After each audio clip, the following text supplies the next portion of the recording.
اور بہت سارے شب بیدار یعنی رات گزارنے والے، راتوں کو عبادت کرنے والے، دین میں روزہ رکھنے والے، نماز کے پابند، زکوٰۃ کے پابند، لیکن اللہ تعالیٰ کے یہاں گرفت اور پکڑ اس بات کے اوپر ہو گئی کہ وہ حقوق العباد میں ڈنڈی مارتے تھے، بندوں کے جو حق تھے اس کو ادا نہیں کرتے تھے، تو اللہ تعالیٰ کے وہاں ان کی گرفت ہو گئی اور پکڑ ہو گئی۔ احادیث کے اندر میں بہت سارے واقعات ایسے ملیں گے کہ ایک فاحشہ عورت ہے جس نے ایک پیاسے کتے کو پانی پلایا، اللہ تعالیٰ نے اس کی مغفرت کر دی، حالانکہ وہ تو فاحشہ تھی، گنہگار تھی، زنا کرنے والی تھی، بدکار تھی، لیکن مغفرت کس بات کے اوپر ہو رہی ہے؟ مغفرت ہو رہی ہے ایک پیاسے کتے کو پانی پلانے کے اوپر۔ اور اسی طریقے سے ایک انسان کی گرفت ہو گئی، پکڑ ہو گئی صرف ایک بات کے اوپر کہ اس نے ایک بلی پال رکھی تھی اور اس کو کھانا نہیں دیتی تھی اور بیچاری بھوکی پیاسی مر گئی۔ تو حدیث کے اندر میں لکھا ہے کہ یہ جو بلی پالنے والی عورت تھی وہ نیک تھی، دیندار تھی، لیکن اس کا جرم یہ تھا، اس کا گناہ یہ تھا کہ اس نے بلی کو باندھ کر کے رکھا تھا اور اس کو کھانا نہیں دیتی تھی، وہ بیچاری بھوکی پیاسی مر گئی، تو اللہ تعالیٰ نے اس کے اوپر اس کی گرفت کر لی۔ ایک بزرگ کے سلسلے میں آتا ہے کہ اللہ تعالیٰ نے ان کی مغفرت صرف اس بنا کے اوپر کی کہ وہ کتابیں لکھتے تھے، کتاب لکھنے کے لیے سیاہی کے اندر میں، سیہ کے اندر میں قلم کو ڈبا کر کے اٹھایا لکھنے کے لیے، اور ایک مکھی اس سیاہی کے اوپر آ کر کے بیٹھ گئی۔ ان کے دل کے اندر میں یہ خیال آیا بیچاری پیاسی ہے، پی لینے دے، جب یہ پی کر کے فارغ ہو جائے گی، اڑ جائے گی، اس کے بعد میں لکھنا شروع کروں گا۔ اللہ تعالیٰ کو عمل اتنا پسند آیا، اللہ تعالیٰ نے ان کی مغفرت اس کی اوپر کی کہ تو نے ایک میری مخلوق کے ساتھ رحم و کرم کا معاملہ کیا۔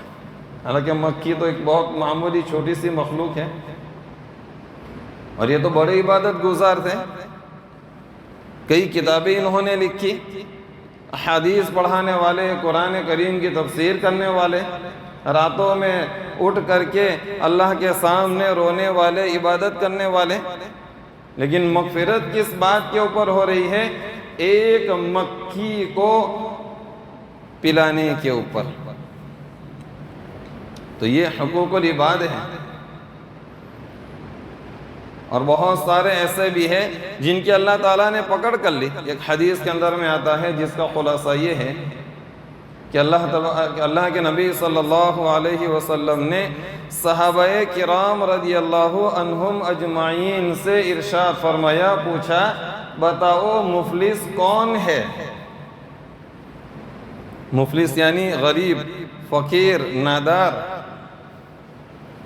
صحابہ کرام رضی اللہ عنہم اجمعین نے جواب دیا، فرمایا کہ یا رسول اللہ صلی اللہ علیہ وسلم، ہمارے نزدیک تو مفلس وہ ہے، غریب وہ ہے، فقیر وہ ہے جن کے پاس مال و دولت نہ ہو، بیچارے کو کھانا صحیح طریقے سے دو وقت کا نہ ملتا ہو، ہمارے نزدیک تو فقیر وہ آدمی ہے۔ اللہ کے نبی صلی اللہ علیہ وسلم نے ارشاد فرمایا، میری امت کا مفلس اور میری امت کا فقیر وہ ہے جو کل قیامت کے دن نمازوں کے ساتھ اٹھایا جائے گا، جو کل قیامت کے دن روزوں کے ساتھ اٹھایا جائے گا، جو کل قیامت کے دن زکوٰۃ کے ساتھ اٹھایا جائے گا، جو کل قیامت کے دن حج کے ساتھ اٹھایا جائے گا، اور ان ساری چیزوں کے انبار ہوں گے، پہاڑ ہوں گے، نیکیوں کا پہاڑ ہوگا، اتنی ساری اس نے نیکیاں کی ہوگی، لیکن دنیا میں کسی کو ستایا ہوگا، دنیا میں کسی کو گالی دی ہوگی، دنیا میں کسی کے اوپر ظلم کیا ہوگا، دنیا میں کسی کا حق دبایا ہوگا، کل قیامت کے دن وہ سارے حقدار اپنا حق وصول کرنے کے لیے آئیں گے، اور ان کی نیکیوں میں سے ان کو ان کا حق دیا جائے گا، اور ایک وقت ایسا آئے گا کہ نیکیوں کا پہاڑ ختم ہو جائے گا اور حقدار ابھی باقی ہوں گے۔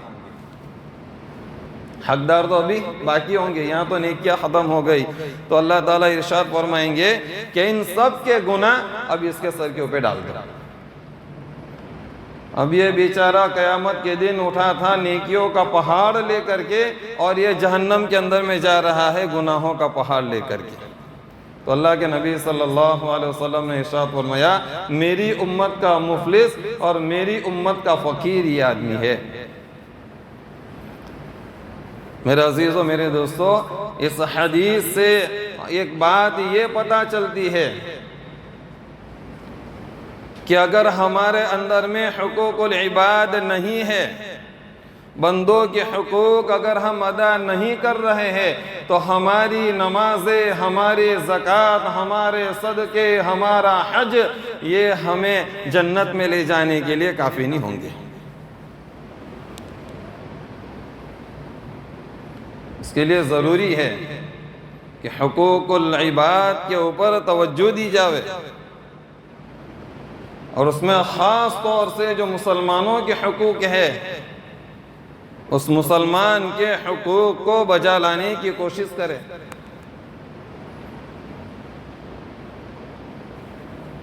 حضرت امام غزالی علیہ رحمہ نے کتاب لکھی ہے، اس کے اندر میں انہوں نے حدیث کے مطالعے سے مسلمانوں کے 23 حقوق بیان کیے ہیں۔ کتنے حقوق بیان کیے مسلمانوں کے؟ 23 حقوق مسلمانوں کے بیان کیے ہیں، اور ان سارے حقوق کا اگر کوئی ایک نام رکھا جائے تو وہ نام بنتا ہے محبت۔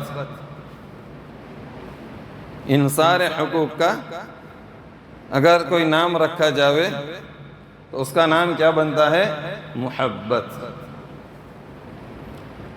اور قرآن کریم کے اندر میں اللہ تعالیٰ نے ہم مسلمانوں کی صفت کو بیان فرمایا ہے، رحماء بینہم۔ مسلمان تو وہ ہے جو آپس میں ایک دوسرے کے ساتھ رحم کرنے والا ہو، اور ایک دوسرے کے اوپر شفقت اور مہربانی کرنے والا ہو، اور ایک دوسرے کے ساتھ محبت کرنے والا ہو۔ مسلمان تو وہ ہے، قرآن کہہ رہا ہے، میں نہیں کہہ رہا ہوں، رحماء بینہم محمد الرسول اللہ والذین معہ اشداء علی الکفار رحماء بینہم۔ تو ایک مسلمان دوسرے مسلمان کا بھائی ہے۔ قرآن کریم کی دوسری آیت میں فرمایا، انما المؤمنون اخوۃ فاصلحوا بینکم۔ مسلمان آپس میں بھائی ہے۔ انما المؤمنون اخوۃ فاصلحوا بینکم۔ اگر کبھی کبھار کسی دو مسلمان کے درمیان میں اگر کچھ انبن ہو جاوے، کچھ جھگڑا ہو جاوے، تو قرآن ہمیں یہ تعلیم دیتا ہے، فاصلحوا بینکم، تمہیں چاہیے کہ تم دو مسلمانوں کے درمیان میں صلح کراؤ۔ یہ قرآن کہہ رہا ہے، میں نہیں کہہ رہا ہوں۔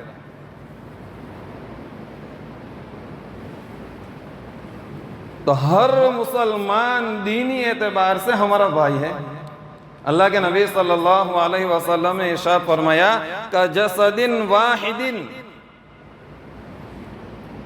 کہ ایک مسلمان کا تعلق دوسرے مسلمان کے ساتھ اس طریقے سے ہونا چاہیے جیسا کہ ہمارا بدن ہوتا ہے۔ بدن کے ایک حصے میں تکلیف ہوتی ہے، اس کی وجہ سے پورا بدن اس کا بے چین ہو جاتا ہے۔ تو اسی طریقے سے بیان فرمایا کہ اگر کسی مسلمان کو اگر ہم تکلیف کے اندر میں دیکھیں تو ہمیں بھی بے چین ہو جانا چاہیے۔ بلکہ مزید یہ لکھا ہے کہ اگر کوئی انسان پہلے کافر تھا، مشرک تھا، پھر وہ مسلمان ہو گیا تو وہ بھی دینی اعتبار سے تمہارا بھائی ہے۔ فَإِن تَابُوا وَأَقَامُوا الصَّلَاةَ وَآتَوُا الزَّكَاةَ فَإِخْوَانُكُمْ فِي الدِّينِ۔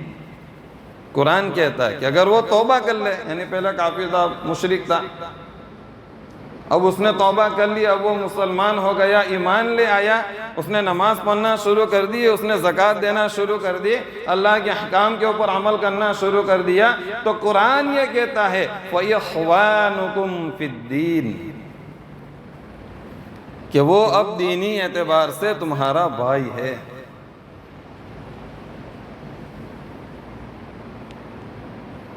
میرے عزیزوں، میرے دوستو، قرآن نے ہمیں تعلیم دی ہے کہ ہم آپس میں ایک دوسرے کے ساتھ محبت کے ساتھ رہے۔ محبت وہ تجلی ہے، محبت وہ تجلی ہے جس سے کدورت دور ہوتی ہے۔ محبت وہ تجلی ہے جس سے کدورت دور ہوتی ہے۔ محبت وجہ تسکین دل، محبت وجہ تسکین دل ہوتی ہے۔ محبت جب انسان کے دلوں کے اندر میں جب محبت آتی ہے تو محبت آنے کی وجہ سے اس کے دل کے اندر سے کدورت، دشمنی، اختلافات، یہ ساری چیزیں ختم ہو جاتی ہیں اور اس کے دل کو ایک سکون ملتا ہے۔ محبت کی وجہ سے کدورت تو ختم ہوتی ہے، نفرتیں ختم ہوتی ہے، دشمنی ختم ہوتی ہے، اور محبت کی وجہ سے دلوں کے اندر میں سکون پیدا ہوتا ہے۔ دلوں کے اندر میں سکون پیدا ہوتا ہے۔ بلکہ آگے یہ لکھا ہے کہ ہر انسان کو چاہیے، ہر مسلمان کو چاہیے کہ وہ دوسرے مسلمان سے محبت کرے۔ ہر مسلمان کو چاہیے کہ وہ کیا کرے؟ دوسرے مسلمان کے ساتھ محبت کرے۔ اگر کوئی مسلمان کسی دوسرے مسلمان کے ساتھ نفرت کرتا ہے تو اس کا ایمان خطرے کے اندر میں پڑ جاتا ہے۔ اگر کوئی مسلمان کسی دوسرے مسلمان سے حسد کرتا ہے تو اس کے اعمال ضائع ہو جاتے، ختم ہو جاتے، جو کچھ اس نے نیک اعمال کیے ہوں گے وہ نیک اعمال اس کے ضائع ہو جاتے۔ اگر کوئی مسلمان کسی دوسرے مسلمان کی عیب جوئی کرتا ہے تو فرمایا وہ اللہ تبارک و تعالیٰ کی وعید کا مستحق ہو جاتا ہے۔ حدیث کے اندر میں آتا ہے جس کا خلاصہ یہ ہے کہ جو مسلمان کسی دوسرے مسلمان کی پردہ داری کرتا ہے تو اللہ تعالیٰ بھی اس کی پردہ داری فرماتے ہیں۔ یعنی اگر کوئی مسلمان کسی دوسرے مسلمان کے عیب کو چھپاتا ہے، لوگوں کے سامنے ظاہر نہیں کرتا، تو اللہ تعالیٰ بھی اس کے عیب کو چھپاتا ہے۔ اور اگر کوئی مسلمان کسی دوسرے مسلمان کی پردہ داری کرتا ہے، اس کے عیب کو دوسروں کے سامنے ظاہر کرتا ہے، تو اللہ تعالیٰ بھی اس کے عیب کو دوسروں کے سامنے ظاہر کرتا ہے۔ تو جو مسلمان کسی دوسرے مسلمان کو بے عیب کرنے کے اندر میں لگتا ہے، اس کی بے عزتی کرنے کے اندر میں لگتا ہے، اس کی بے آبرو کرنے کے اندر میں لگتا ہے، تو وہ اللہ تعالیٰ کی وعید کا مستحق بن جاتا ہے۔ اور جو مسلمان کسی دوسرے مسلمان کو ناحق قتل کرتا ہے تو وہ اللہ کو کہ وہ کیا ہے؟ جہنم کے اندر میں جانے کا مستحق بن جاتا ہے۔ جو مسلمان کسی دوسرے مسلمان کو قتل کرتا ہے یا قتل کرنے کے در کے اوپر رہتا ہے تو وہ جہنم کی آگ کا ایندھن بن جاتا ہے۔ اس لیے میرے عزیزوں، میرے دوستو، اللہ تبارک و تعالیٰ نے اور اللہ کے نبی صلی اللہ علیہ وسلم کی تعلیم ہے کہ ایک مسلمان دوسرے مسلمان کے ساتھ محبت سے رہے، اس سے نفرت نہ کرے. اس لیے بڑی بڑی وعید کی بات بتائی ہے کہ جو مسلمان دوسرے مسلمان سے نفرت کرتا ہے، فرمایا اس کا ایمان خطرے کے اندر میں پڑ جاتا ہے. فرمایا ایک مسلمان اگر شرابی ہے، ایک مسلمان اگر جگاری ہے، یا ایک مسلمان اگر گنہگار ہے، تو ہمیں یہ تعلیم دی گئی ہے اس کے گناہ سے نفرت کرو، مسلمان سے نفرت مت کرو. مسلمان کا ایک مقام، ایک مرتبہ ہے. بلکہ ہمارے بزرگوں نے یہ لکھا ہے کہ مسلمان کی مثال اور مسلمان کے دل کی مثال اس ورق کی سی ہے جس کے اوپر قرآن کریم کی آیت لکھی ہو. کہ اگر وہ قرآن کریم کی آیت لکھا ہوا ورق اگر کسی کیچڑ کے اندر میں پڑ جاوے، کسی گندی چیز کے اندر میں پڑ جاوے، تو کوئی بھی مسلمان اس ورق سے نفرت نہیں کرے گا. اب وہ گندی چیز سے نفرت کرے گا، کیچڑ ہے اس سے، لیکن ورق سے وہ نفرت نہیں کرے گا، اس سے تو محبت کرے گا. اگر اس کی نگاہ پڑے گی تو اسے اس گندی نالی سے اس کو اٹھائے گا، اسے اچھے پانی سے دھوئے گا، اس کو صاف کرے گا، اس کے اوپر خوشبو لگائے گا، اس کے اوپر عطر لگائے گا، اور اس کو حفاظت سے اچھی جگہ پہ رکھے گا. فرمایا یہی مثال ہم مسلمانوں کی ہے کہ مسلمان کے اعمال سے نفرت ہو سکتی ہے، لیکن مسلمان سے کبھی نفرت نہیں ہو سکتی. اگر مسلمان سے نفرت کی ہے تو اس کا ایمان خطرے کے اندر میں پڑ جاتا ہے. تو میرا عزیز و میرے دوستو، یہ ہماری تعلیم ہے اسلام کی کہ ہم ایک دوسرے کے ساتھ محبت کریں، اور خاص طور سے حقوق العباد جو ہے، حقوق اللہ تعالیٰ معاف فرما دیں گے، لیکن حقوق العباد اللہ تعالیٰ اس وقت تک معاف نہیں کریں گے جب تک بندہ بھی معاف نہیں کرے گا. دعا فرمائے اللہ تعالیٰ جو کچھ کہا گیا سنا گیا عمل